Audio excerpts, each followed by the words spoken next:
So here's the project for Portals, and although you see 70 BPM here, the tempo actually varies throughout the song, and what I've done is to sort of try to match the original tempo of the track itself, the one that was in the film. So if you plonk the project on the actual track on top as an audio file, you'll find that the tempos just about match all the different sections. So this song probably wasn't recorded to a click, and it's sort of conducted to fit the scenes in the film itself, which is a pretty traditional form of doing it. Most of the new scores that I know are done according to a click, and that's to make it easy for editing and for sort of re-recording or re-editing whatever the pictures or the audio itself. So this is an interesting one. I'm going to just close it up to avoid confusion. And here's how the track sounds.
And that is the track. So now let's go through the different tracks, the separate tracks, and in this approach I'm not going to go through sort of each single layer. I'm sort of going to jump around with tips and notes of how certain things are done. Now, the French horns, for example, let's start with that. You can see that there are different tracks. If you look at track names, pull them out, you can see French horns, legato, softer, louder. So sometimes what I do is I create different tracks for different sort of, you can see that the levels are different, and sometimes even the sends are different, sometimes the EQ is different. In this case, it's more of a levels thing. This one is just a clone of the other track. So you can make multiple sort of layers of a different track to play at different times. And honestly, you don't have to sort of follow the exact rules of orchestra arrangement, because I always think that what you need to do is to get the sound. And if you can't record an orchestra, then what you need to do is create the best orchestral sound that you can within the box. And that doesn't mean you have to follow the rules. What you need to do is to get the sound. So the function is more important than the form. But of course, understanding the form of how an orchestra is arranged in terms of its instruments and all that helps with the function as well. So you need to understand it, the rules, and you need to be willing to break the rules within the box, especially. All right, so it's the horns, the brass, and everything are all colored sort of this bluish color, and then the sort of pink is all the percussion, and then there's a harp here, and then there's voices here, and the rest on the bottom are strings. So the strings are pretty straightforward as well. There are some like violins louder, and you can see that sometimes the violins have a trumpets track, or the French horns has a trumpets track. It's because we took the trumpets track and actually just transplanted it on, because we needed an extra layer of sort of strength to the melody or something. So that's something you can do as well, and don't worry about sort of layering too much sometimes. Now, the opening violins is just very simple EXS24 orchestral strings violins 1. And I'll explain this again in a short while. I sent it to a bus 1, and everything is being sent to bus 1. And this is large spaces halls, long reverb, wet 100%. And this is a nice big reverb, great for sort of this epic orchestral sound. And almost everything is being sent to this bus 1. There's only one reverb in this whole project. Now you can see the automation coming along. That sort of like gets louder as time goes by. It starts off with just this sustained note, long sustained note. And you know, when you hear this, you know, like it's that movie sound. It sort of activates something within your brain, and I think it works really well. Now the gain here is it's under utilities. Gain is to make up for the various sort of automations, right? So if I've automated everything and I don't want to just like select a whole bunch and pull them up, I can say that, oh, this whole thing is too soft, so I'm gonna like pull it up. Or if this whole thing is too loud, then I'm just gonna pull it down. In this case, I sort of automated and then I pulled it down by 15. So you can use a gain to sort of like offset your automation. So once your automation is set, you don't have to like select everything and pull it up or down. You can just use a gain to do that. Now, and then we have the percussion. The percussion is two sounds. One is this deep, is really deep sound, and this one has no send to reverb. Just wanted the bass of it. So it's under textures FX, trailer FX1, and this is a sort of like a copy of it, and this is under orchestral percussion orchestral kit. Now initially I put a EQ plugin to roll off the high ends. I felt that there's no real need to do that, so I took it off. You can just turn your EQ on and off here and just have a listen on the project. There are actually 3 notes within this percussion, so they work together. And you know, you have to be careful about flam and stuff like that when you play them together, but in this case they seem to be well recorded. Start points are all good, so you don't have to worry about that. So we layered them together. You can hear the low end coming in there from this track, which is the trailer FX1. And then you have your choir, and the choir is a pretty straightforward one.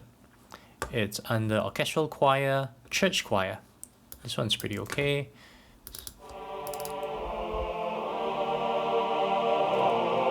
You can hear sort of the automation coming along here. You can see that it's going up. So there's a bit of automation, not too much. A little bit of automation at the parts that I felt needed a rise. And yeah, it's sort of like depending on the section of the song. And you don't have to automate everything. You just have to automate certain sections. Certain sort of like the violas in this case. See, the cello stays the same. In this section, the basses stay the same. So you don't really need a lot of automation. But as you go along, if you want to add more, feel free, because that's, you know, it adds more expression in certain areas. Another thing is you can see that like this violins just come in. This is just a trill. Under orchestral strings, violins 1 tremolo. It's not a trill, it's a tremolo actually. And it's just this sound that comes up. But in the mix, and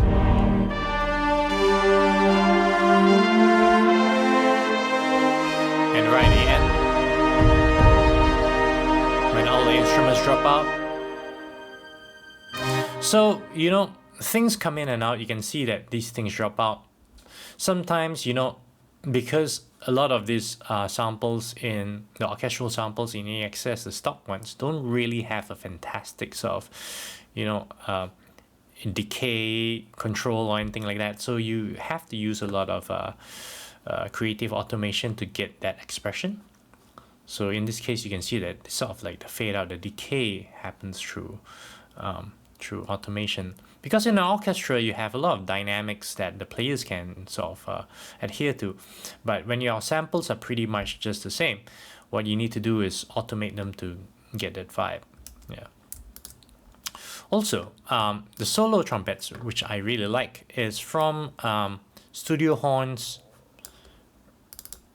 and is under expressive medium trumpet 1. It's monophonic, and sent to bus 1 as well. And it's just this line that plays the opening.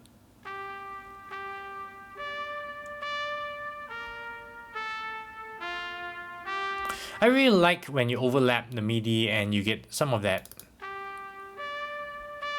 expressiveness in it, and it really gives it that sort of live feel, which I really like, and goes really well with the string, you know.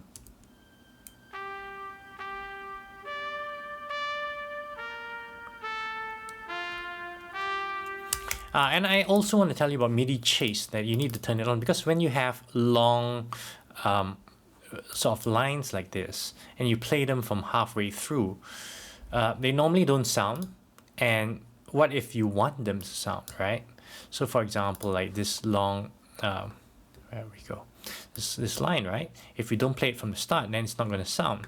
So you can go to your under File, let me see, Project Settings, MIDI, and you go to Chase, and you go to Notes, Sustain, and you need to click them, tick them. So what will happen is, even if you play them halfway through, they're going to play the notes as well, which is fantastic for projects like this. So make sure you have MIDI Chase turned on, so that you can sort of play through stuff, sections, and have a listen to everything actually playing at once. Now, let's see, what else can we go through? We have a timpani, and what I like about this timpani is it sounds pretty good. You can sort of find them orchestral, tune percussion, timpani, single strokes. You know, all those big boom booms. And I always like to send them through optotoms, drums. It's a compressor, optotom setting, and you can adjust the threshold to taste, right? Yeah, that's pretty okay, you know, and it gives it a little bit more sort of aggression, and it bites a little bit, which I feel like brings out the timpani a bit more. Cymbals, all these percussion that you hear here, you can find under orchestral percussion, orchestral kit. There's various ones, and sometimes I double things as well. You can see that there's a percussion. This is a tune percussion, glockenspiel, And under orchestral tune, percussion, glockenspiel, right? It's funny, this thing is so delicate, but then it comes in a really big section, and I doubled it with not a xylophone. Initially I used xylophone, the name is just here, but it's actually a celesta under orchestral, keyboard celesta, more bell-like. And yeah, in the whole section,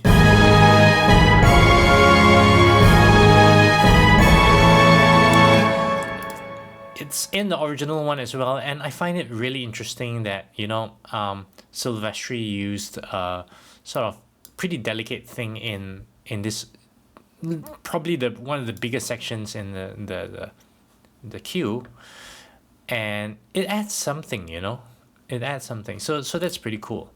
And of course, this part here, the choir needed some extra melody on top. So I found this under orchestral choir, voice chamber swells, just a melody sit on top of it.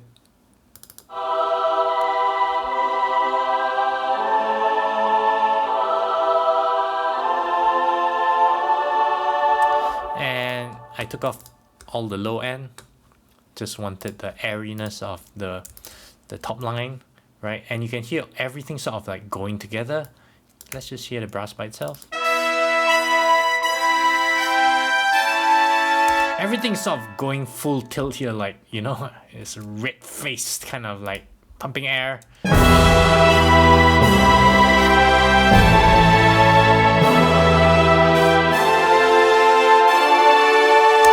So I think with, you know, even with Logic samples, you can get the sort of expressiveness and the emotion. Ultimately, what we're crafting here is emotion through sound, right?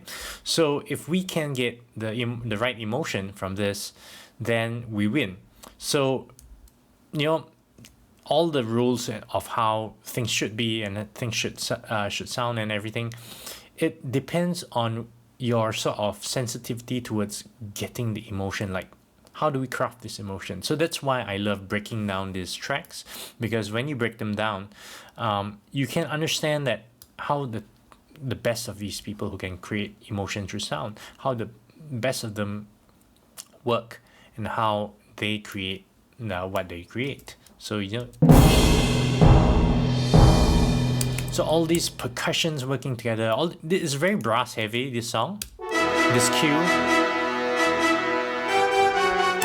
Now, something to note is the tuba is not a tuba. It's a trombone. Because I used the tuba initially, and the tuba is really sort of like chilled and pretty not very powerful. So I used the trombone playing in the tuba range. It kind of works, you know. Because in Logic they don't limit where the samples go. They you know, the samples go really low. Even the trumpets actually go to the tuba level, and it's just, you know, yeah. So you got to make the best of the medium. Understand how the things work within the tools that you have, and then use them in a way that's creative. I mean, after all, what we're doing is sort of a creative endeavor. So we need to use our tools that way. Now, we have tremolos on the timpanis as well. These are pretty straightforward under orchestral tune, percussion, timpani, tremolo, and this one's sort of like little rolls, right? And sometimes we sort of do this as well. Sometimes we even double them. Oh, sorry.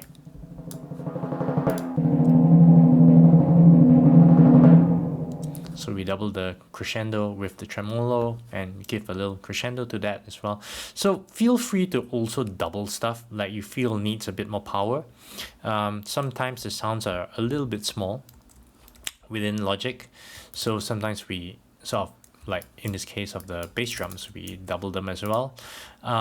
And yeah, and talking about delicates in sort of big cues, the harp as well. You see, like, there's this glissando that happens, and it goes from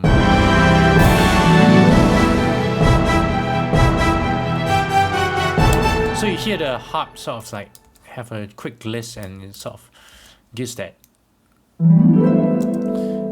And with the cymbals, you know, it kind of works together.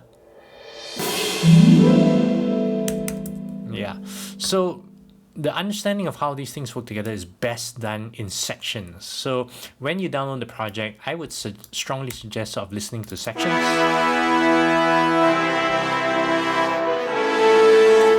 And then listening to maybe the string sections.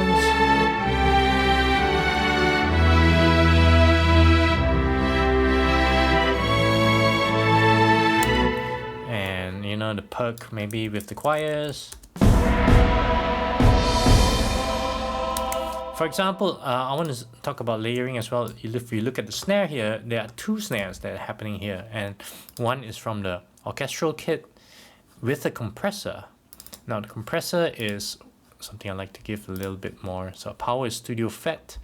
It's not much happening, but enough to sort of boost it a little bit. And I paired it with Underworld European folk kit. There's some snares there as well. They sound more rolly.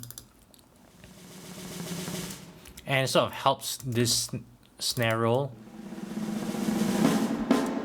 So, you know, if you feel like, oh, you know what, that transition, that snare is just not big enough, you know, it helps with sort of layering something from another kit and having another sound. Because technically, you know, when you have like different snare tones, and it's like claps, you know, some people clap louder and some people clap smaller, and some people have different size hands, you know, and when you put them together you get this big sound because you get a lot of different characteristics, a lot of harmonics in the same thing.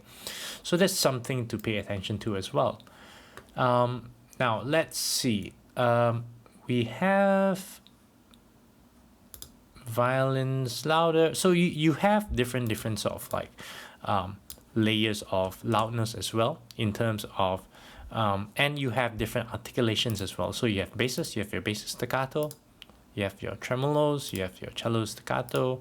So I like to put them in kind of like this order. It's kind of up to you how you want to put them, and I change them from project to project. It just depends on what's more logical to me, I guess. So yeah, that's kind of it for this project. You know, enjoy downloading the project, have a play around, because you know the sections are what's interesting. So you know, solo different sections, mute different sections, you know, even play around with automation and see what the results of that are. Have a copy of the project somewhere else, the original one, so you can go back to it. But you know, copy your project, play around with automation, see what you can achieve with that, compare that with the original track if you like, and yeah, just see what you can come up with. So have fun.